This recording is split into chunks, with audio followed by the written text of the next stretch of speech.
প্রিয় শিক্ষার্থী, আসসালামু আলাইকুম রহমতুল্লাহি ওয়া বারাকাতুহু। আমার অনলাইন শিক্ষা কার্যক্রমে তোমাদেরকে স্বাগতম। আজকে যে বিষয়টি নিয়ে আমি তোমাদের সামনে উপস্থিত হয়েছি, বিষয়টি চতুর্থ সপ্তাহ অ্যাসাইনমেন্ট। এই বিষয় নিয়ে আমি তোমাদের সামনে আলোচনা করব। গণপ্রজাতন্ত্রী বাংলাদেশ সরকার শিক্ষা ব্যবস্থাকে চলমান রাখার জন্য মাধ্যমিক ও উচ্চ মাধ্যমিক অধিদপ্তর যে অ্যাসাইনমেন্ট বিভিন্ন শিক্ষা প্রতিষ্ঠানে প্রেরণ করেছেন, তারই একটি অংশ আজকে আমি আলোচনা করব।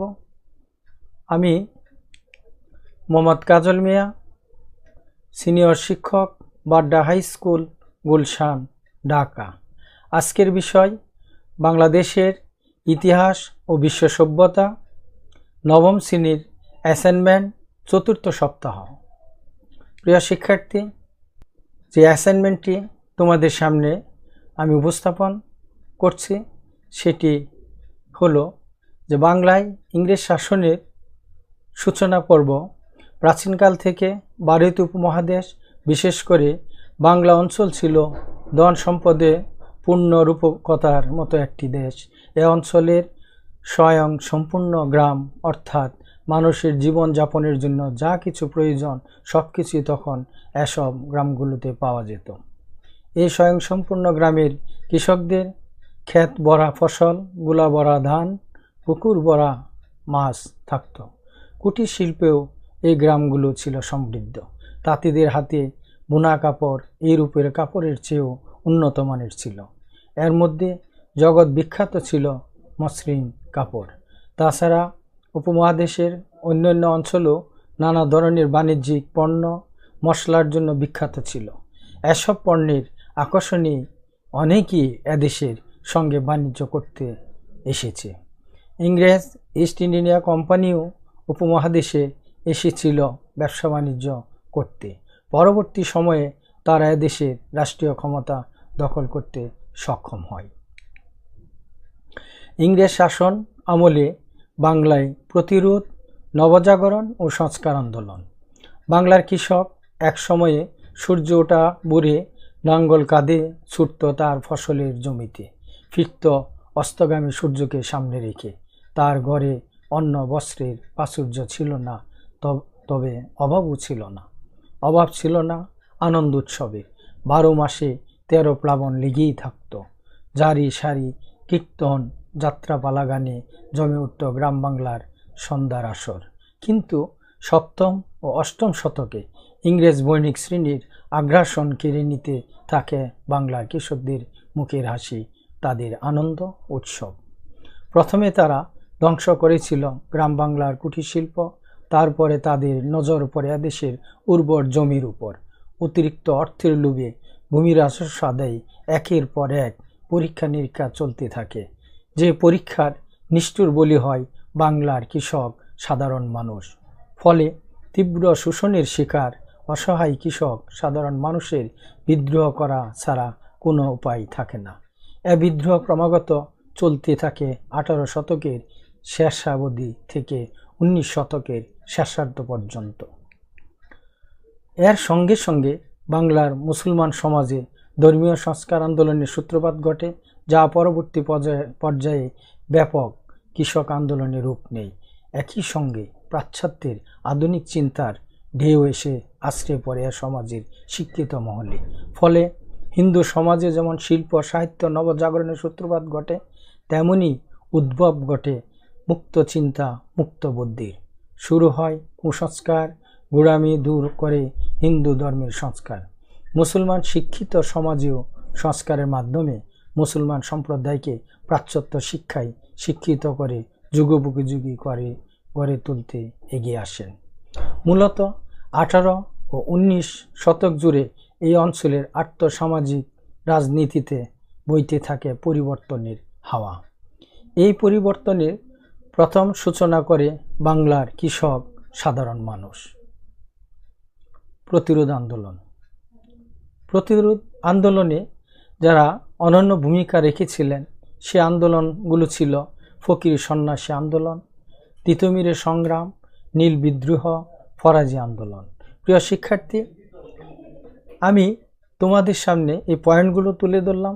তোমরা অ্যাসাইনমেন্ট লেখার সময় বই থেকে পয়েন্টের কিছু কিছু অংশ, যেমন ফকির সন্ন্যাসী আন্দোলন, তার সাথে কিছু নিতে পারো।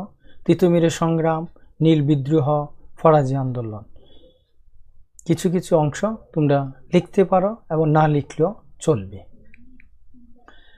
তারপরে আসে নবজাগরণ ও সংস্কার আন্দোলন। নবজাগরণ 1757 সালে পলাশী যুদ্ধের পর এ অঞ্চলের অর্থনৈতিক, রাজনৈতিক অবস্থার পরিবর্তনের এক সুদূর প্রসারী ইঙ্গিত বয়ে আনে। আবার অষ্টাদশ শতকের শেষার্ধে ইংল্যান্ডে শিল্প ঘটে। এ সময় বাংলার কিছু সংখ্যক ব্যক্তি এ পরিবর্তনের সংস্পর্শে আসেন। তারাই বাংলার রেনেসাঁ বা নবজাগরণের সূচনা করেন। ইউরোপীয় আর্থসামাজিক রাজনৈতিক পরিবর্তনের প্রভাবে এই শিক্ষিত বাঙালিদের মনে নবজাগরণের সূচনা হয়। এদের নেতৃত্বের প্রভাবে দেশবাসীর মধ্যে আত্মসচেতনতা, আত্মমর্যাদাবোধ ও স্বাতন্ত্র্যবোধ তীব্রভাবে জাগ্রত হতে থাকে। নবজাগরণের প্রভাবই শেষ পর্যন্ত এ দেশবাসীর মধ্যে জাতীয়তাবাদী চেতনার প্রাথমিক বীজ রচিত হয়, যা শেষ পর্যন্ত বাঙালিকে তথা ভারতীয়দের স্বাধীনতার পথে ঠেলে দেয়। তাদের মধ্যে আরেকজন সংস্কারক ছিলেন রাজা রামমোহন রায়। আধুনিক ভারতের রূপকার রাজা রামমোহন তৎকালীন সমাজের সামাজিক ও রাজনৈতিক গতিধারা গভীরভাবে পর্যবেক্ষণ করেন। নিজের চিন্তাধারার আলোকে নতুন সমাজ গঠনে প্রয়াসী হন। তিনি হিন্দু সমাজের সতীদাহ, বাল্যবিবাহ, কলিন্য প্রথা, মূর্তি পূজা ও অন্যান্য কুসংস্কার দূর করতে প্রচেষ্টা চালান। তাছাড়া তিনি সব কুসংস্কার দূর করে আদি একস্ববাদের ভিত্তিতে হিন্দু ধর্ম পুনঃপ্রতিষ্ঠা করতে সচেষ্ট হন। হিন্দু ধর্মের সংস্কার তথা নিজ ধর্মীয় মতবাদ প্রচারের উদ্দেশ্যে আত্মীয় সভা নামে একটি সমিতি গঠন করেন। 1828 খ্রিস্টাব্দ 20 আগস্ট তিনি ব্রাহ্মণ সমাজ প্রতিষ্ঠা করেন। 1830 খ্রিস্টাব্দে তিনি ব্রাহ্মণ সমাজের উপাসনালয় স্থাপন করেন। তার ব্রাহ্মণ সমাজ প্রতিষ্ঠা উপমহাদেশের ধর্মীয় ইতিহাসে এক নবযুগের সূচনা করে। শুধু সামাজিক আর ধর্মীয় বিষয় নয়, শিক্ষা বিস্তারেও তার অবদান ছিল। তিনি বিশ্বাস করতেন দেশের মানুষের জন্য প্রয়োজন ইংরেজি শিক্ষার। এ কারণে তিনি নিজে সংস্কৃত পণ্ডিত হওয়া সত্ত্বেও 1923 খ্রিস্টাব্দে প্রস্তাবিত সরকারি সংস্কৃত কলেজের প্রতিষ্ঠাতার বিরোধিতা করেন। রাজা রামমোহন 1822 খ্রিস্টাব্দ কলকাতায় অ্যাংলো ইংলিশ স্কুল প্রতিষ্ঠা করেন, যেখানে ইংরেজি, দর্শন, আধুনিক বিজ্ঞান পড়াবার ব্যবস্থা ছিল। প্রিয় শিক্ষার্থী, ঈশ্বরচন্দ্র বিদ্যাসাগরও সমাজ সংস্কারক হিসেবে তিনি তার দায়িত্ব পালন করেন। পাণ্ডিত্য, শিক্ষা বিস্তার, সমাজ সংস্কার, দয়া, দ্রতা, তেজস্বীতা। ঈশ্বরচন্দ্র বিদ্যাসাগর ছিলেন 19 শতকের বাংলায় এক একক ব্যক্তিত্ব। তার প্রজ্ঞা ছিল প্রাচীন ভারতীয় ঋষির মতো, শৌর্য ছিল ইংরেজদের মতো, তার হৃদয় ছিল বাংলার কোমলমতি মায়েদের মতো। প্রিয় শিক্ষার্থী, সংস্কার হিসেবে হাজী মোহাম্মদ মহসিনের ছিলেন অনন্য একজন ব্যক্তিত্ব। হাজী মোহাম্মদ মহসিন 1732 খ্রিস্টাব্দে পশ্চিমবঙ্গের হুগলিতে জন্মগ্রহণ করেন। তার পিতার নাম ছিল মোহাম্মদ ফয়জুল, মায়ের নাম ছিল জয়নব খানম। তারা আদি নিবাস ছিল পারস্যে। হাজী মোহাম্মদ মহসিনের পূর্বপুরুষ ভাগ্য অন্বেষণে এসে হুগলি শহরে বসবাস শুরু করেন। মহসিনের শিক্ষাজীবন শুরু হুগলিতে। তার গৃহশিক্ষক আগা সিরাজি ছিলেন একজন পণ্ডিত ব্যক্তি। তিনি তার কাছে আরবি ফার্সি ভাষা শিক্ষা লাভ করেন। ভোলানাথ ওস্তাদ নামে একজন সঙ্গীতবিদের কাছে সেতার বাজানো সঙ্গীত শিখেন। প্রিয় শিক্ষার্থী,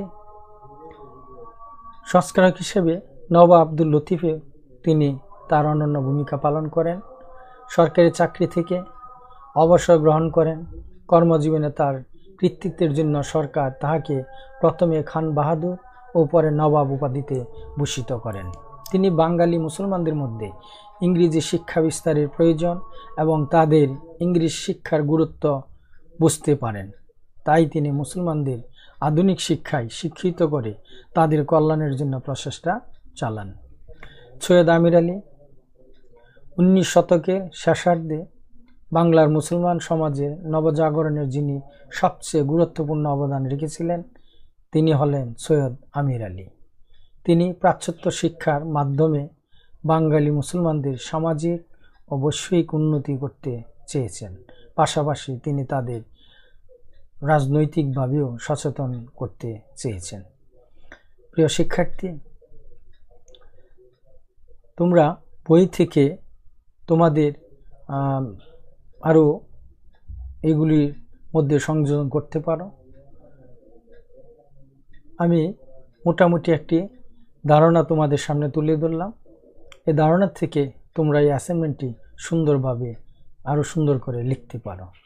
প্রিয় শিক্ষার্থী, বেগম রোকেয়াও একজন সংস্কারক হিসাবে তৎকালীন সময়ে ভূমিকা পালন করেন। 20 শতকের শুরুতে যখন ঘরে ঘরে শিক্ষার আলো জ্বলছে, বাঙালি মুসলমান মেয়েরা তখনও পিছিয়ে ছিল। মুসলমান সমাজের মেয়েরা সব অধিকার থেকে বঞ্চিত ছিল। লেখাপড়া শেখা তাদের জন্য একরকম নিষিদ্ধই ছিল। সমাজ ধর্মের নামে তাদের রাখা হতো পর্দার আড়ালে গৃহবন্দী করে। মুসলমান মেয়েদের এই বন্দি দশা থেকে যিনি মুক্তির ডাক দিলেন তার নাম বেগম রোকেয়া।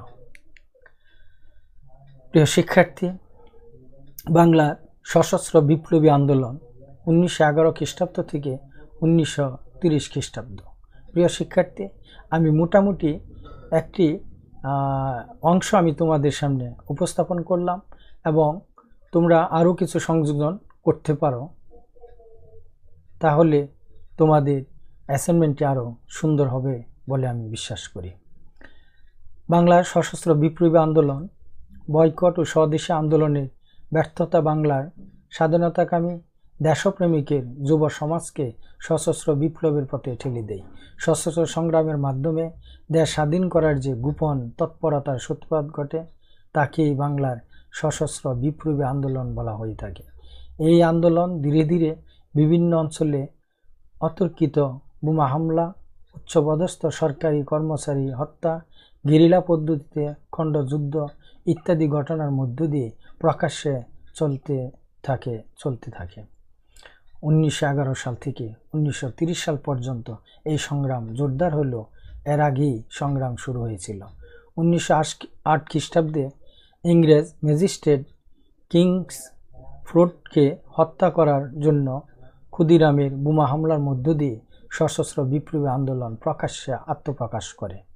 এই আন্দোলন মূলত শেষ হয় 1930 সালে, তবে এর পরেও বিচ্ছিন্নভাবে সশস্ত্র আক্রমণ ঘটনা ঘটে। প্রিয় শিক্ষার্থী, এখানে তোমরা তোমাদের বই থেকে আরও কিছু সংযোজন করতে পারো। পরবর্তীতে আন্দোলনের শেষ দিকে যেটি ঘটেছিল সেটি হলো যে মহাত্মা গান্ধী 1930 সালে শুরু করেন আইন অমান্য আন্দোলন। এই আন্দোলনের সঙ্গে সঙ্গে বাংলায় বিপ্লবী কর্মকাণ্ডের আবার বৃদ্ধি পায়। উল্লেখ্য যে সে সময় বিপ্লবী আন্দোলন বাংলায় সবচেয়ে বেশি শক্তিশালী ছিল এবং বাঙালিরা ইংরেজদের প্রশাসনকে ব্যতিব্যস্ত রেখেছে। বাঙালি তরুণেরা মৃত্যু ভয়কে তুচ্ছ করে বারবার সশস্ত্র আন্দোলনে ঝাঁপিয়ে পড়ে। ধন্যবাদ সবাইকে। আবার দেখা হবে অন্য আরেকটি ক্লাসে। আসসালামু আলাইকুম রহমতুল্লাহি ওয়া বারাকাতুহু।